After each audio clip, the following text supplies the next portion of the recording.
Sebelum aku mulai, aku mau ajak kalian untuk berhenti sejenak dan bertanya satu pertanyaan ke diri kalian sendiri. Who are you? Siapa kamu? Tanpa pekerjaan, tanpa gelar, dan tanpa pencapaian apapun.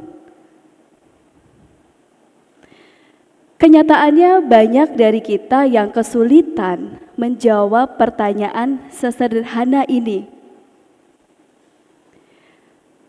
Karena ternyata selama ini kita lebih cenderung mendeskripsikan diri dibandingkan mengenali atau memahami diri sendiri.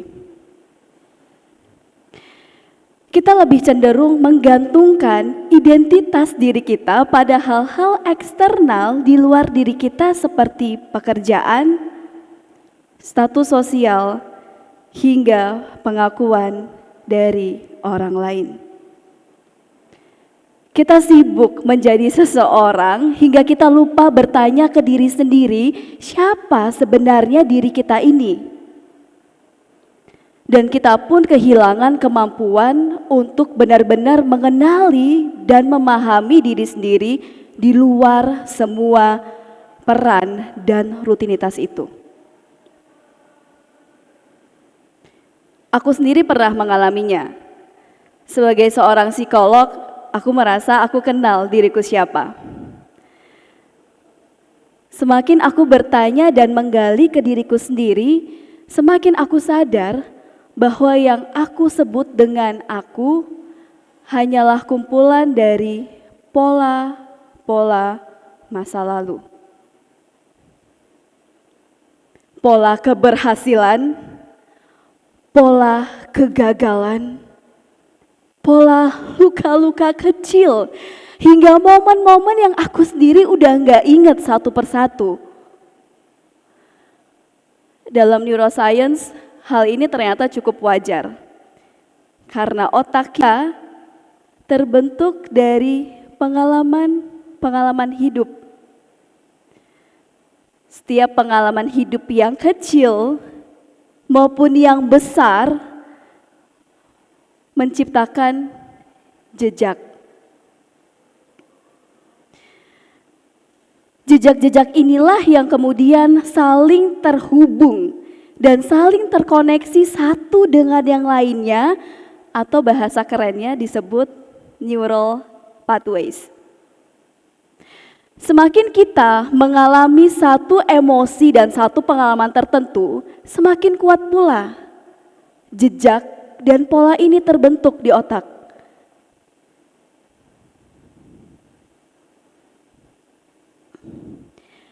Dan pola atau jejak inilah yang kemudian mempengaruhi cara kita berpikir, cara kita merasakan sesuatu, dan cara kita mengambil keputusan.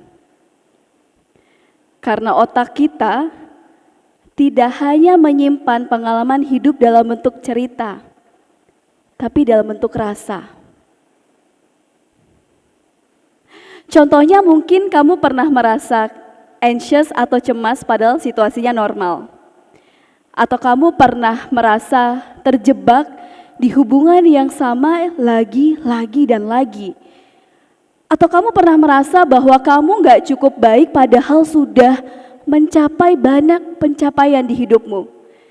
Bukan karena kamu lemah, bukan sama sekali, tapi karena otak kita setia mengulangi pola-pola yang dikenalinya. Aku mau ajak kalian untuk berpikir satu hal lagi. Silakan pilih satu impian yang kalian mau capai di tahun ini. Tanyakan ke diri kalian sendiri, kenapa aku mau mencapai impian itu? Apakah kalian ingin membuktikan sesuatu ke orang lain? Atau kalian benar-benar menyukai prosesnya? Cuma kalian yang tahu jawabannya. Dan seringkali jawabannya jauh lebih dalam dibandingkan yang kalian kira. Contoh lainnya adalah mungkin saat kecil dulu kalian sering dimarahi oleh orang tua karena melakukan kesalahan. Tanpa kalian sadari, pola yang muncul di otak adalah kalau aku melakukan kesalahan, artinya aku nggak cukup baik, aku nggak berguna, dan aku harus jadi sempurna. Akibatnya apa?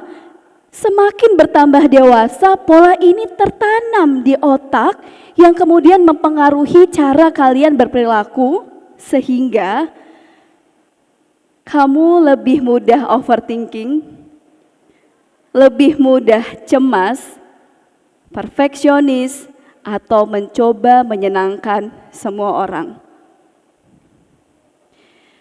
Dan inilah yang disebut dengan algoritma tersembunyi di dalam diri kita. Kalau kalian sadar, algoritma sosial media juga bergerak kurang lebih mirip. Ketika kalian like satu video kucing di hari ini, tiba-tiba besok timeline kalian akan penuh dengan video kucing. Karena memang algoritmanya belajar dari kebiasaan-kebiasaanmu. Sehingga kecemasan, overthinking, kekhawatiranmu itu bukan hanya karena kebiasaan burukmu, tapi karena ada algoritma internal yang kamu nggak sadar running at the back of your head. Sekarang bayangkan ketika ada satu teknologi yang bisa membantumu menunjukkan pola-pola tersembunyi tadi. Satu teknologi yang bisa menunjukkan ke kamu kenapa kamu cemas di situasi tertentu. Kenapa kamu terjebak di satu hubungan yang sama lagi dan lagi, atau kenapa kamu sulit memaafkan dirimu sendiri. And that is, everyone, the power of AI. Artificial intelligence atau kecerdasan buatan. AI di sini bukan untuk menggantikan kita sebagai manusia, sama sekali bukan, tapi justru AI akan menjadi alat untuk kita bisa looking in, melihat ke dalam siapa diri kita sebenarnya. Tapi kan aku manusia, kenapa aku sampai butuh AI untuk bahkan mengenal dan memahami diriku sendiri? That's a very fair question. Faktanya, salah satu studi dari neuroscience di Leipzig University menunjukkan bahwa 90% decision yang kita ambil sehari-hari itu dipengaruhi oleh ketidaksadaran kita. Sesuatu yang kita bahkan tidak sadar terjadi di otak kita. Ketika kita merasa bahwa kayaknya aku tahu kenapa aku melakukan itu, atau kenapa aku memilih sesuatu, padahal kenyataannya kita hanya mengulang pola-pola lama. Jadi di sini AI berfungsi untuk menjadi cermin yang netral. Oke, sekarang kalau memang AI bisa membantu kita mengenal diri, bagaimana caranya kita memulai? Aku kasih kamu 3 langkah mudah bagaimana kita bisa menggunakan AI supaya bisa membantu kita mengenali diri lebih dalam lagi. Yang pertama, curhat digital dengan AI. Ceritakan semuanya ke AI. Setiap pengalaman, setiap emosi, setiap pikiran, literally semuanya. Kamu nggak perlu memfilter apapun ketika kamu bercerita dengan AI karena justru AI akan membantumu menunjukkan pola-pola tersembunyi yang kamu tidak pernah sadari sebelumnya. Kedua, tanya lebih dalam ke AI. Daripada bertanya, gimana ya biar aku nggak overthinking lagi, tanyakan, apa ya kira-kira akar penyebab yang memungkinkan aku menjadi overthinking seperti saat ini. Ketika kamu bertanya hal yang lebih mendalam, maka AI akan membantumu memunculkan insight-insight sehingga kamu bisa mendapatkan arahan dan pencerahan siapa dirimu sebenarnya. Ketiga, habit tracking dengan AI. Kamu bisa rekam semua kegiatanmu sehari-hari ke AI. Dari mulai bangun sampai tidur lagi, ceritakan semuanya. Dan selama beberapa minggu, kamu akan melihat pola mana yang sebenarnya selama ini sudah baik dan pola mana yang ternyata masih menghambatmu.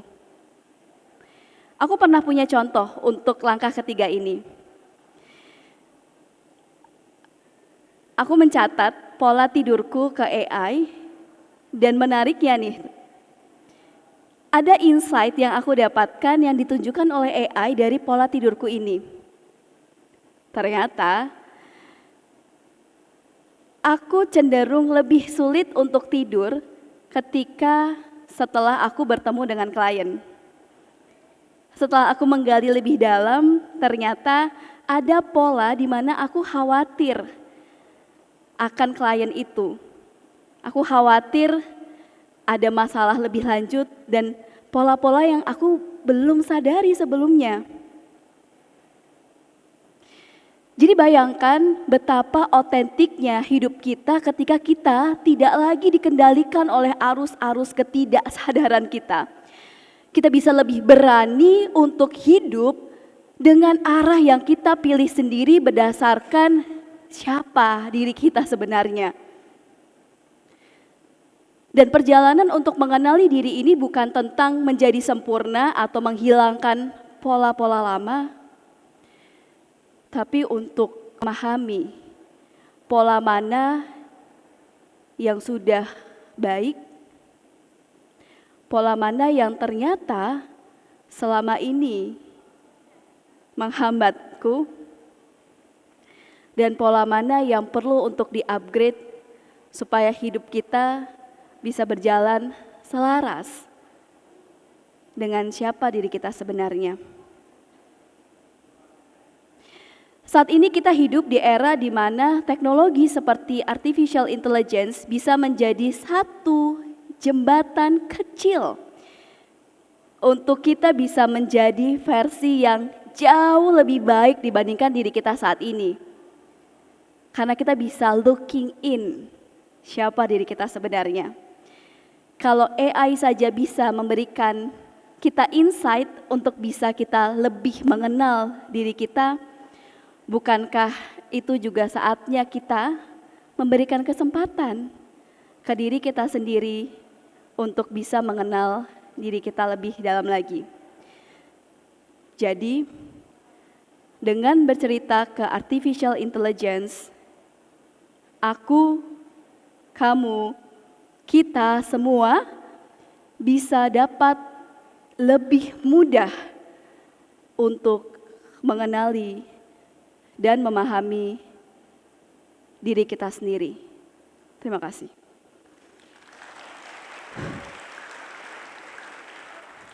Iya.